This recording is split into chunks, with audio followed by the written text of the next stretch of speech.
به برنامه خبری رادیو زودی خوش آمدید. من شالوی خوجه هستم. سلام. در برنامه امروز هفتم می این موضوع ها تقدیم می شود.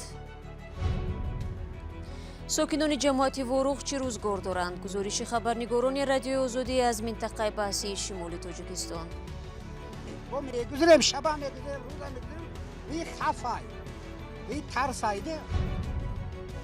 رفتن نیروهای آمریکایی از افغانستان، آزادی زنان و دستاوردهای 20 سال اخیر در بخش حمایت از حقوق آنها در این کشور را با تهدید روبرو کرده است. مبادا مثل سالهای قبل دوباره سرنوشت ما با مثل سالهای قبل شده. و در روز رادیو میبینیم که ساکنان دوشنبه کدام شبکه‌های رادیویی را گوش میکنند و درباره برنامه‌هایشان چی نظر دارند. تقریبا یک هفته می شود بعد از برخوردهای خونین در مرز تاجیکستان و قرقیزستان وضع در دو طرف آرام است. جانب‌ها پس از حساب تلفات جانی و مالی به ساکنان وعده کردند که خساراتشان را جبران کرده و برای برگشتن به حیات آسایشته مساعدت میکنند. در شب و روز درگیری اکثر گزارش‌های ما از چارکوی اسفره بود، ولی نیزا در ناحیه باباجان غفورов هم جای داشت. فرزان محمدی به این ناحیه سفر کرد و از شاهدان پرسید که عملیات چگونه پیاده شد. روز 29 اپریل در برابر مناقشه در منطقه مرزی شهر اسفره در ناحیه باباجان غفورov در اینجا در میدان فوتبال جماعت آبچی قلچه نیز بعد از ظهر همان روز مناقشه شدید سر زده است. ولی این بار به گفته دو ساکن کلانسال محله بهار همین جماعت که شاهد حادثه بودند، مناقشه بین ساکنان صورت نگرفته بلکه استفاده سلاح‌های آتشفشان نظامیان را شنیدند. همین نماز عصر خواندیم و نماز هم تا عصر خوانده برامدن صبح 5 منده می 5 سینده جنگ سر شد دونه خانه اشتیمه کن خیلی اکو انداز شد و اکو یک ساعتی مادام گریخ داولینیم برامد بیاییم هم یک 5 ساعت 7 ساعت شده می جنگ نامو من و های صبح اوینامو همش تیر خودگی صبح تیر درآمده کیدنم گارنیتروش پیام درآمده زده اویناش شکستگی. در عین همین وقت به نقل شاهدان درگیری بین سرحدبانان در نزدیکی مؤسسه تحصیلات عمومی رقم 71 جماعت آبچی قلچه نیز جریان گرفته است. اینجا بیشتر از 400 طالب علم در دو بست تحصیل میکنند. تیرپرانی از طرف سرحدچیان جمهوری قرقیزستان آینه ها شکستن را سر کردگی که ما خودم اپراتیو نمی در آمده برآمده اوجه معلماشون آگاه کردم با آگاهی کرده توانستم و ما بین یک 5-6 مینوت به ما مؤسسه را ترک کردیم. با گفته مدیر مکتب در این حادثه چند ساعته 37 تیریزه مکتب شکسته، 5 در صنفخانه و دیوار و آویزه های دیواری نیز ضرر دیدند. در دالان و داخل صنفخانه ها آثار خون مشاهده می شود. مقامات میگویند از این جماعت 1 نفر فوت دیده و چند از سربازان و مردم ملکی زخم ها برداشتند. قبلا طرف قرقیزستان گفت در این منطقه بیشتر خانه، مکتب و دکان های تخریب شدند که به شهروندان قرقیزستان تعلق دارند.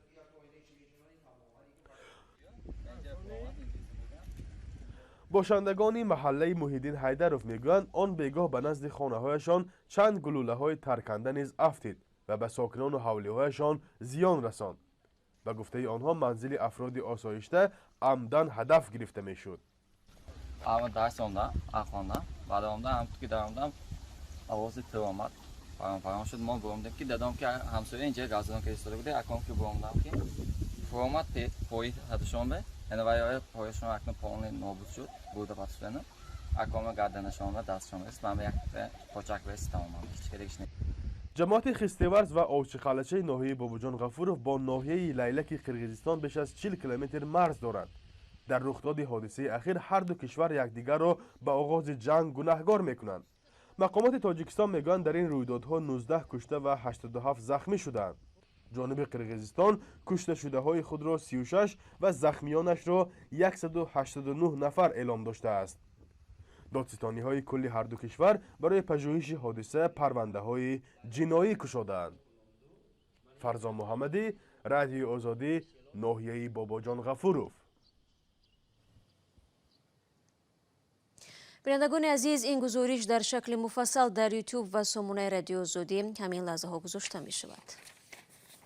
در ضمن سالهای اخیر در رابطه با بحث مرزی زیاد از جماعت ورخ نوی اسفره سخن می رفت. در تنش نوبتی ظاهرا این جماعت از درگیری ایمن بود. جماعت مذکور با ده ها هزار اهالی از 4 طرف در احاطه قرقیزستان مانده است و هر بار در پی مناقشه های مرزی راه بین این منطقه و باقی قلمرو اسفره از طرف مقامات و ساکنان قرقیزستان مسدود کرده می شود. همکارانمان در تاجیکستان روزهای اخیر به منطقه ورخ هم رفته بودند و از موضوعهای بحثی این گزارش را فرستادند. ساکنان وارخ تا شروع مناقشه اخیر مرزی در راه ماشینگرد اسفره وارخ روزانه روا می کردند. اما با فرارسی شب در حالتهای استثنایی و یا در صورت پیش آمدن کاری ضرور استفاده می کنند. سبب اصلی پیش آمدن این حالت به تأخیر افتادن تشخیص خط مرز مشترک دو کشور و نظارت تقسیم درستی ذخایر آب در این موضع سرحدی است. با نمیترسیم، با میگذاریم، شب هم میگذاریم، روز هم میگذاریم، وی خفای، وی ترسایده. با بعضی حجتون میگه تو خیلی دکم توری کنی همونجا میریم پاسپورت با بعضی وقتا همین برای حجت ما فقط شهر بمیریم. برای حجت توری کردن خیلی برنیسته میره. راه ماشینگرد از موضعهای قرقیزستان عبور میکند و گاه هنگام حرکت در راه ماشین ها سنگ میزنند. اساسا بعد سالهای 2013 2014 این خطر همه وقت بود. این یکم مرتبه نه. چندین بار ماشین های ما زده همین شکستن، بچه‌های زخمی کارگی هم بدن. های اوضاع تیمنا خدا شکر نقض آمده موضوع. شکی من کردگیش نه. قسمت زیادی اهالی وارخ به خواجگیداری مشغول هستند، اصلا به باغداری و چارواداری و کشت مشغول می باشند. از 38 هکتار زمین این جماعت همگی 6% آن برای کشت زراعت موافق است، اما نارسایی آب برای کشت شدیداً احساس می شود. طالب جان محکموف میگوید 5 روز زراعت خود را آب میدهد، سپس برای دسترسی به آب 2 هفته منتظر میماند که نوبتش آید. سبزار طالب جان دقیقاً در خط مرز جای دارد و علامت گذاری سرحد باید از درون باغ او گذرد. قبلا وی چاروای خود را در همین جا میچرانید که در سال 2014 رسما موضع مرزی شناخته شده بود، اما حالا وی میترسد وارد این موضع شود. قریب که همین بالا چراگاه ها عموما ما استفاده میبردیم، خیلی قرقیزها هم بودن و یکم خیلی وای نبود. خیلی مولد میچراندیم یا ایزی میفردواریم یا آمده بیملو آب میموندیم که کار میکردیم، هم خیلی وای بود. این موضع در لبه دریای کرفشین قرار دارد و از دریای اسفره سرچشمه میگیرد، اما حالا آب ندارد. برای آنکه این مسئله حل خود را پیدا کند باید منافع یکدیگر را احترام کرد، میگوید غفور جورایف. در حل مسئله راه از وارخ تا به اسفره با مشورت با همسایه ها باید یک راه بدون دهات قرقیزنشین درست کرد. همچنین یک طرح وجود داشته است که بر اساس آن 7 کیلومتر راه ساختن لازم بود ولی عملی نشد. از روی شهرداری 2014 من خود با خبر هستم، باید از بالای محلی تاجیکان و بقیه جمهوریت اقصای راه مستقلی 7 کیلومتری اقصای ساخته شود. امروز پس از مناقشه زندگی در وارخ به حالت معمولی برگشته است، میگویند ساکنان آن. وقت برای اندیشیدن یا دلتنگی ندارند، چون که وقت جوش کار خواجگی است و وارخه ها به آینده با نگاهی مثبت نظر میکنند. شما برنامه خبری رادیو زودی رو تماشا دارید. وزارت دفاع ایالات متحده برای محافظت نیروهای آمریکا و متحدانشان که از افغانستان بیرون میشوند هواپیماهای ایلاوگی جنگی و بمب افکن فرستاده است. از اخراج این نیروها بیشتر زنان افغان نگرانند، زیرا بیم دارند که طالبان قدرت را به دست میگیرند و حقوق آنها محدودتر می شود. گزارشی صدای آمریکا را طاهری سفر تقدیم میکند. امروز یک روز عادی دیگر برای نور احمد در کابل است. او پیراشکی و سمبوسه میپزد و برای افطار به مردم میفروشد. نور احمد پروا ندارد که کدام نیروها میآیند و میروند. بار ما کدام تاثیرات نیست است. نه امریکایی از ما میخوره، نه خارجی، نه افغانی خود ما داده گرفته است. تا بالا کاروبار ماست، شکر مگذرم. امریکا و متحدانش رسما به اخراج سربازانشان آغاز کردند و مسئولیت تامین امنیت را به سربازان افغان می‌سپارند. بعضی‌ها مثل احمد پروان ندارند، ولی اخراج این نیروها جمعیت بزرگی کشور را تکان داده است. تمام خانم‌ها خیلی نگرانی داره از بابت و ما واقعا از جامعه جهانی خواهش میکنیم که در این رابطه نظر خود داشته باشه، متوجه خانم‌ها باشه که مبادا مثل سالهای قبل دوباره سرنوشت ما با مثل سالهای قبل شود. در عهد طالبان در سالهای 90 زنان افغان از حقوق عادی انسانی محروم بودند. بعد آنها پیشرفتی زیاده کردند. زنان و دختران در بخش‌های گوناگون اقتصاد و جامعه کار و هم تحصیل می‌کنند.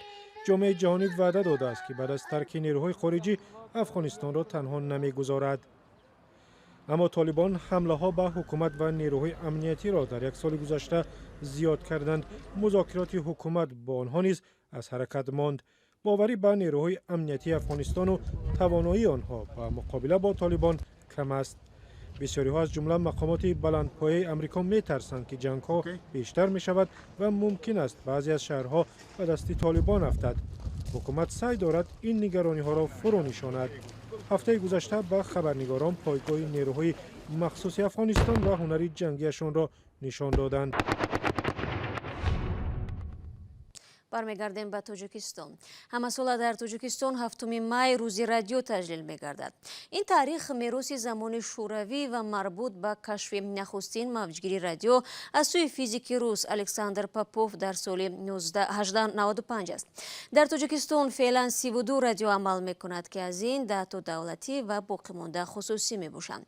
امروز علیشیر ظریفی و شهلوی عبدالله در کوچه‌های دوشنبه از راهگذران پرسیدند که آیا کدام رادیو را گوش می‌کنند و به صفت آنها چی بها میدهند؟ ما تمام رادیو را گوش میکنیم. مثلا کدام رادیو را؟ برون منزی رادیو تاجیکستان. این تلفن است، اینترنت دیگه اینترس نیست. من رادیو وطن همین برنامه صبح سهره از ساعت 7 ساعت تا 10 ساعت هم خودم. از چی طریق گوش میکنید؟ رادیو. نه از طریق تلفن یا که از خود ماشین؟ نه از ماشین گوش میکنیم. رادیو نیروست دیگه، وقت ندارم گپ طورش. رادیوهای مایده داریم، میمونیم گوش میکنیم.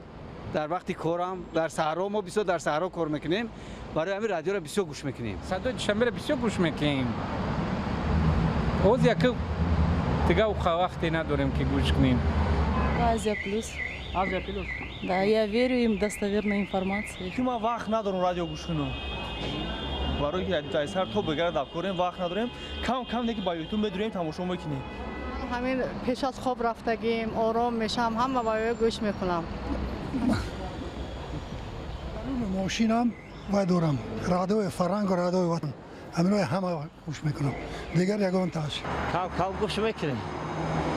کدام رادیو را گوش؟ وقت میویم رادیو رو گوش میکنیم کم.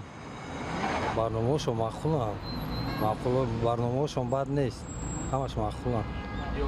می‌خواید چگونه برنامه تهیه کنم برای شما؟ برنامه‌های آداب، اخلاق، رفتار کردار انسانایی که مثلا تماشاوی همین راه‌ها را بسیارتر روشن. در عموم با کل کارمندانی رادیو پیشروی و در کارهایشان بردباری و نطق برا برنامه‌های نغز را خواهند. با استفاده از فرصت رادیو آزادی از شما بینندگان و شنوندگان عزیز برای باوری و پیگیری ایثاری سپاس می‌کند.